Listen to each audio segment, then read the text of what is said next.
Bismillahirrahmanirrahim. Assalamualaikum. I am Mohammad Uwais Karni, and today we are going to learn the most important part of the English section, which is comprehension.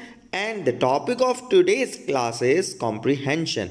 Comprehension को देख के students के sir में दर्द हो जाता है जब भी एग्ज़ाम के अंदर जाते हैं और कॉम्प्रीहेंशन सामने आता है तो बोलते हैं ओहो इतना बड़ा पैराग्राफ, इसमें से कैसे अब हम सवाल ढूंढेंगे। और जो कोशिश करते हैं वो स्टूडेंट क्या करते हैं, वो बिल्कुल बेसिक सी बच्चों की तरह जी वर्ड बाय वर्ड उंगली रख के उसमें से चीज़ें ढूंढ रहे होते हैं।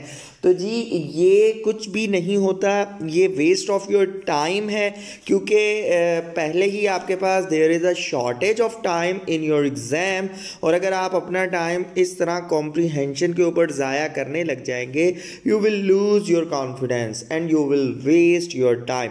सो जी कौन सी ऐसी टेक्निक्स है, बाय फॉलोइंग दैम हम जो है कॉम्प्रीहेंशन को बहुत अच्छी तरह सॉल्व कर सकें। तो इंशाल्लाह ताला आज का जो हमारा क्लास है वो कॉम्प्रीहेंशन के ऊपर है और मैं आपको बिल्कुल डिटेल के अंदर बताऊंगा कि what are the techniques and how we can tackle the questions of comprehension. तो ये जी सिंपल सी टेक्निक्स मैंने एक ही स्लाइड के ऊपर सारी लिख दी हैं और इसको मैं वन बाय वन करके आपको क्लियर करता जाऊंगा। नंबर वन जी, do not ever emphasize trivialities. तो आपने जो है ना किसी भी चीज़ के ऊपर कुछ ज़्यादा एक्स्ट्रा ऑर्डिनरी जो है ना आपने मतलब नहीं फोकस करना।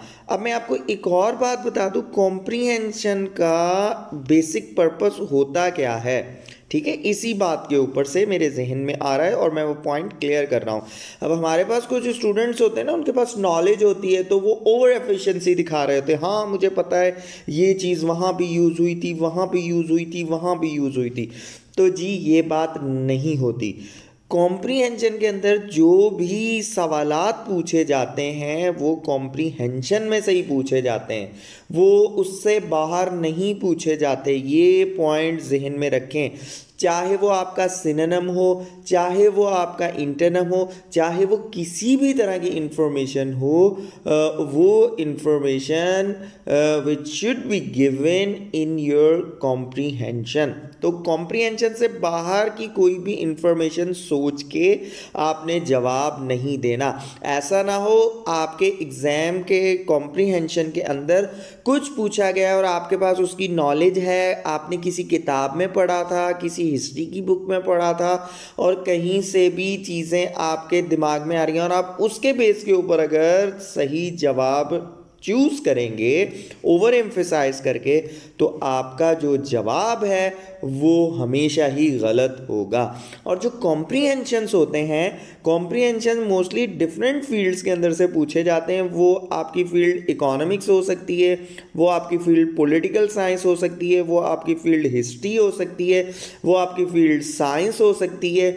वो आपकी फील्ड फूड साइंस हो सकती है, वो आपकी फील्ड इथिक्स हो सकती है। तो किसी भी फील्ड से आपका कॉम्प्रीहेंशन आ सकता है। मतलब कोई एक फिक्स फील्ड नहीं है, कोई एक फिक्स क्राइटेरिया नहीं है that the examiner will choose the comprehension of particular subject और पर्टिकुलर फील्ड। तो ये सारी चीज़ें आप काफ़ी दफ़ा देखेंगे कॉम्प्रीहेंशंस, आपका भी एक्सपीरियंस होगा। और अगर नहीं है तो आप अगर कॉम्प्रीहेंशंस को टैकल करेंगे, प्रीवियस पेपर्स देखेंगे, तो जो मैंने फील्ड्स बताई हैं ना, इस फील्ड से आपका कॉम्प्रीहेंशन बाहर जाता ही नहीं है। तो काइंडली इस कॉम्प्रीहेंशन को टैकल करते हुए आपकी वोकैबुलरी, आपका जो नॉलेज को ग्रैब आप कितने जल्दी करते हैं, ये सारे स्किल्स आपके जो है ना इसमें चेक किए जाते हैं। तो डू नॉट ओवर एम्फेसाइज को हमने डिटेल के अंदर डिस्कस किया, डू नॉट मेमोराइज, ठीक है जी। अब ये दूसरी चीज़, क्योंकि जी अनफॉर्चुनेटली वी आर पाकिस्तानीज़, तो हमें जी रट्टाफिकेशन की जो है ना बड़ी ही आदत पड़ी हुई है। क्योंकि if you want to get the good scores then you have to memorise all the stuff, all the notes, all the things, ठीक है जी। तो डू नॉट मेमोराइज, रट्टा नहीं मारना, याद नहीं करने बैठ जाना।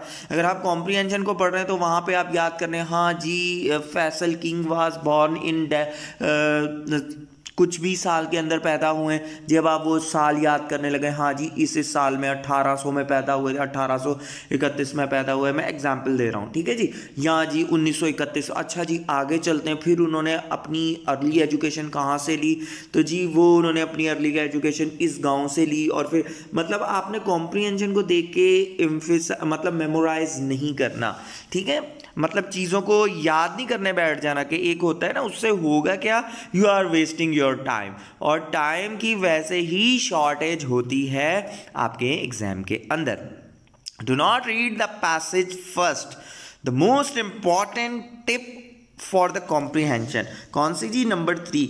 ये मेरी बात आप अपने जहन में जहन नशीन कर लेंगे, मैं आपको इसकी एक्सप्लेनेशन भी देता हूँ। देखिए देखें जी, do not go first to read the comprehension. Comprehension means passage, the same thing.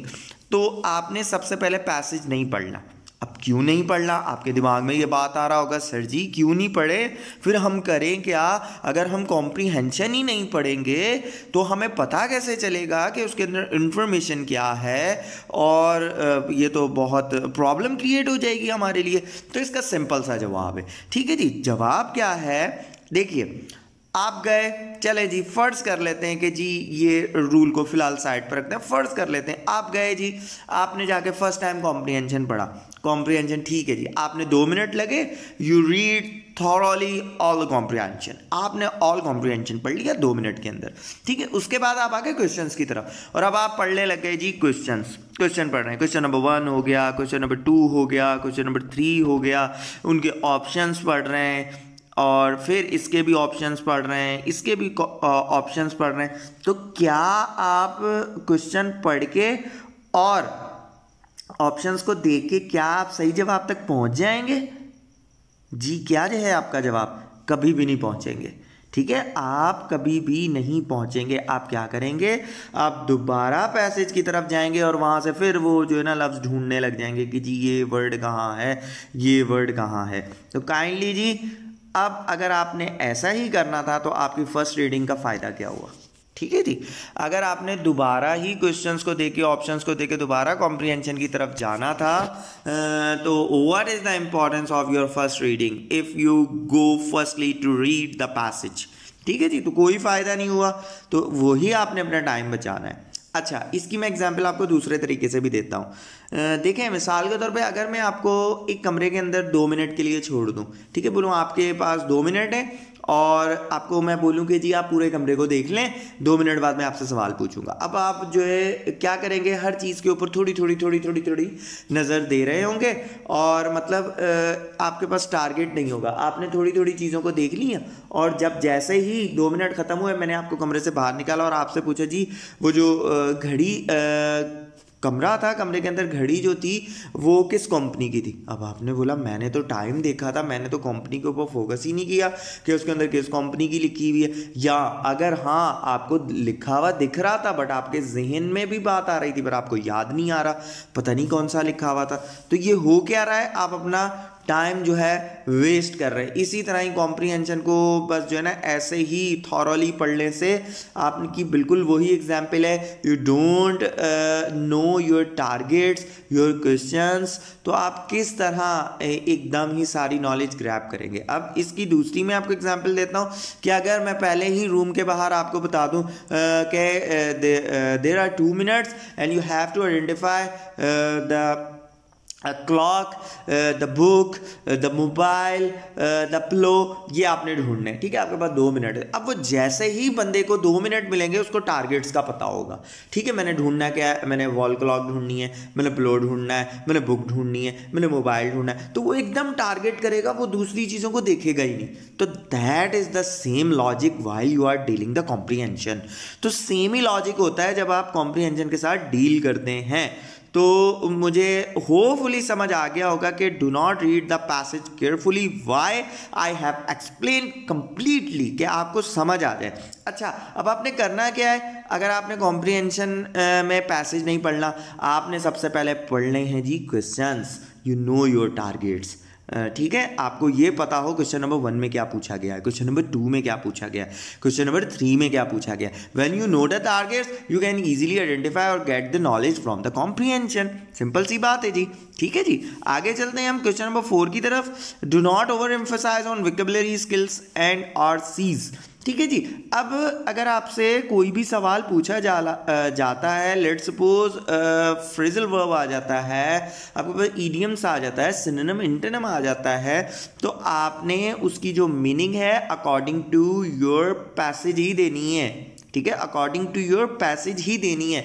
ऐसे नहीं है आपने अपनी तरफ से जी उधर एडिशन करने लग जाए, जी इसकी मीनिंग तो ये भी है, मैंने डिक्शनरी में ये भी देखा था, ये भी देखा था। तो पहले ही मैंने आपको बताया जो एग्जामिनर है वो आपसे पूछता क्या है, जो इन्फॉर्मेशन उसने कॉम्प्रिहेंशन में दी होती है वो उसके अकॉर्डिंग ही आपसे जवाब पूछने की कोशिश करता है कि आपने जो नॉलेज है वो कितनी ग्रैब कर ली है उस कॉम्प्रिहेंशन की। वो ये नहीं पूछता कि आपके पास कितनी नॉलेज है, वो ये कहता है जो नॉलेज जो पैसेज मैंने दिया है मैं उससे सवाल कर रहा हूँ और मैं चेक कर रहा हूं कि आपकी एबिलिटी कितनी है। जी हमारे पास 5 जो पॉइंट है वो क्या कहता है, डू नॉट स्पेंड टाइम और areas that you can not comprehend at first. मतलब जो क्वेश्चंस आपने पहले नहीं किए, ठीक है, उनके ऊपर आप टाइम जो है स्पेंड मत करें। ठीक है, आप चलते चलें। Do not think the correct options would come from outside the passage. देखें पॉइंट वाली बात, कभी भी ऐसे भी ना सोचें कि जी ये जो सवाल पूछा जा रहा है ये आउट ऑफ पैसेज होगा, पैसेज से बाहर का सवाल पूछा जा रहा है। नहीं जी, बिल्कुल नहीं। कॉम्प्रिहेंशन का मकसद ये होता है, पैसेज देने का मकसद ये होता है, अगर ऐसी बात हो तो वो पैसेज के अलावा सवाल आ जाए ना, पैसेज के साथ ना आए। तो काइंडली जो भी क्वेश्चंस पूछे जाते हैं वो इंफॉर्मेशन और उसका करेक्ट ऑप्शन जी पैसेज के हिसाब से ही होता है। अगर बेशक आपको लग रहा हो कि जी जनरल सेंस में इसका ये सही जवाब है और एक जवाब पैसेज के अंदर भी दिया गया हो, तो अब आपने जो चूज करना है, आपने वो जवाब चूज करना है जो पैसेज के अंदर दिया गया है। ठीक है, do not rely on trigger words. अब ट्रिगर वर्ड्स क्या होते हैं? ट्रिगर वर्ड्स ये होते हैं कि आपको आपका जो अटेंशन है वो डाइवर्ट की जाए, आपको सही पाथ के ऊपर से डेविएट कर दिया जाए और आपको पता ही ना चले और आप जो है ट्रिगर वर्ड्स के अंदर आके जो आपके चॉइस हैं वो गलत चूज़ कर लें।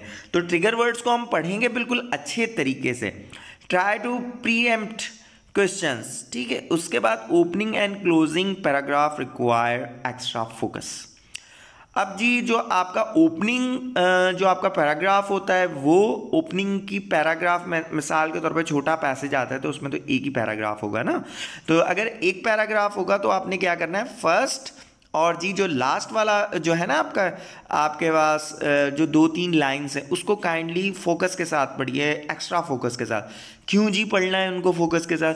क्योंकि जो आपका जो टाइटल होता है ना, जिसे आप कह सकते हैं कि जी आइडिया बिहाइंड द पैसेज या कोई भी इस तरह की चीज़ है, जैसे आपसे पूछा है टाइटल, सूटेबल टाइटल और आइडिया वो क्या है, तो वो आपका फर्स्ट 2 लाइन्स के अंदर या लास्ट 2 लाइन्स के अंदर ही होता है टाइटल। मोस्टली 80% कॉम्प्रिहेंशंस के अंदर टाइटल इधर ही मिलता है, बट जी 20% के अंदर क्या होता है, कहीं मिडिल के अंदर दिया हुआ होता है। तो ठीक है, इस वजह से अब 80% है तो ये जो आपके एग्जाम के अंदर इस तरह के सवाल आते हैं तो वो इतने मतलब कॉम्प्लिकेटेड या कॉम्प्लेक्स टाइप के नहीं आते, मोस्टली वो सिंपल से पूछते हैं, थोड़ा सा ट्रिक रखते हैं। तो first opening and closing sentences और paragraphs needs your extra focus और योर अटेंशन।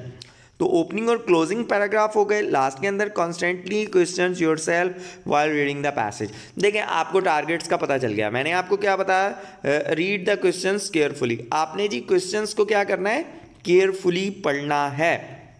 क्वेश्चंस को क्या करना है, आप लोगों ने केयरफुली पढ़ना है। जब आप केयरफुली पढ़ लेंगे ना क्वेश्चंस को, तो केयरफुली पढ़ने के बाद होगा क्या, आपने जो मिसाल के तौर पे एक सवाल होता है ना, क्या है जी, व्हाट, मैं आपको एक एग्जाम्पल दे रहा हूँ, what is the age of your father.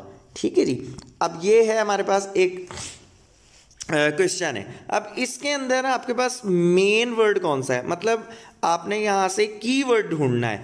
You have to identify the keyword in your questions. आपने क्वेश्चंस के अंदर से कीवर्ड ढूंढना है। अब देखेंगे व्हाट इज द, ये तो जो है ना कोई एक्स्ट्रा वर्ड ही नहीं है, ये तो हर जगह पे आपके यूज़ होंगे ना, कहीं पे भी आप इंट्रोगेटिव बनाएंगे तो ये तो वर्ड यूज़ होने ही होने। अब what is the age of your father, अब यहाँ पे एज की बात हो रही है या आपके अब्बू की बात हो रही है, बस अब मुझे ये बताएं। ठीक है, अब ये आपको दोनों ही लग रहे होंगे कि ये दोनों ही कीवर्ड है, मगर इनमें से भी एक वर्ड है की। ठीक है, वो कौन सा है? असल में मैंने पूछना क्या चाह रहा हूं, मैं एज पूछना चाह रहा हूं। तो एज क्या है? कीवर्ड है। एज क्या है? कीवर्ड। अब देखें ये पूरा सवाल था, अब आपको पता चल गया एज है इसका कीवर्ड। तो जब आप कॉम्प्रिहेंशन को पढ़ रहे होंगे ना, तो एज आपके दिमाग में वर्ड हो, एज एज, मैंने एज देखना है, एज की जहाँ पे भी बात आएगी मैंने वहाँ पे फोकस करना है। ठीक है, एज की जहाँ पे भी बात आएगी मैंने वहाँ पे फोकस करना है। इसी तरह ही अगर मैं आपसे ये पूछता हूँ कि what is the capital, simple पूछ रहा हूँ ताकि आप लोगों को समझ आ सकें। जब हम प्रैक्टिस करेंगे तो प्रैक्टिस के अंदर कॉम्प्लिकेटेड चीज़ें आएंगी, तो वहाँ पे भी मैं ये सारी चीज़ें आपको एक्सप्लेन करता हुआ आपको बताऊँगा और आपको ये भी दिखाऊँगा कि ये चीज़ें जो हमने फर्स्ट जो हमारा वीडियो था टिप्स का कॉम्प्रिहेंशन का, उसके अंदर ये चीज़ डिस्कस की थी और ये देखिए यहाँ पर ये चीज़ हो रही है।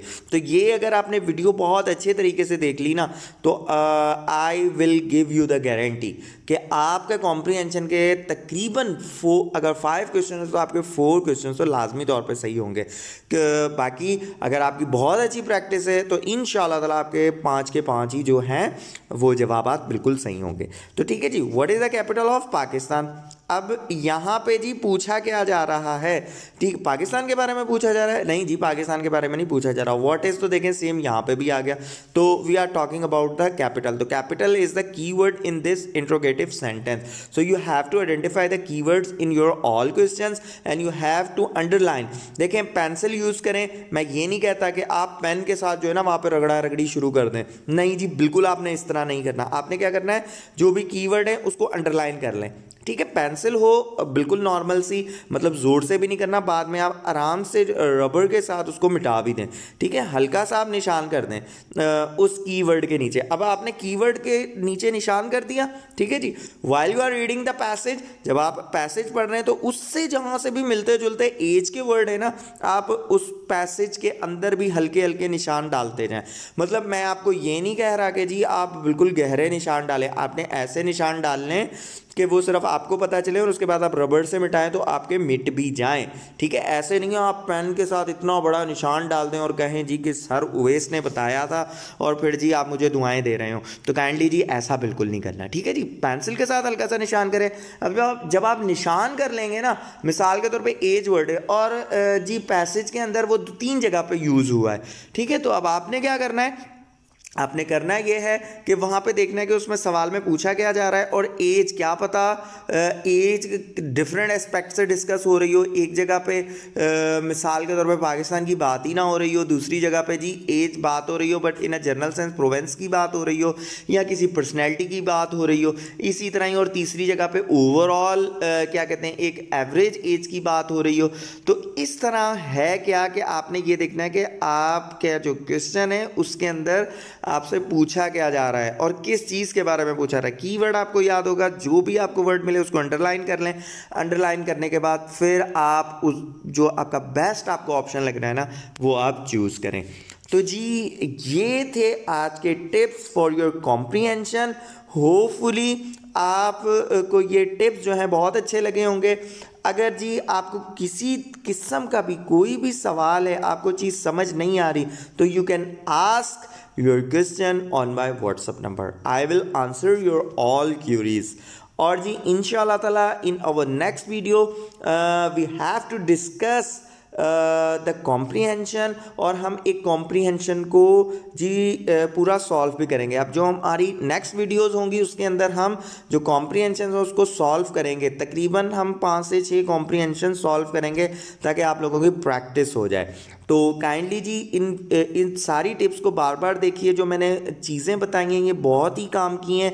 इट इज़ अ एक्सपीरियंस, तो एक्सपीरियंस के हिसाब से और बुक्स के अंदर से अपने टीचर से ये सारी बातें सुनी है जो I am going to share with you.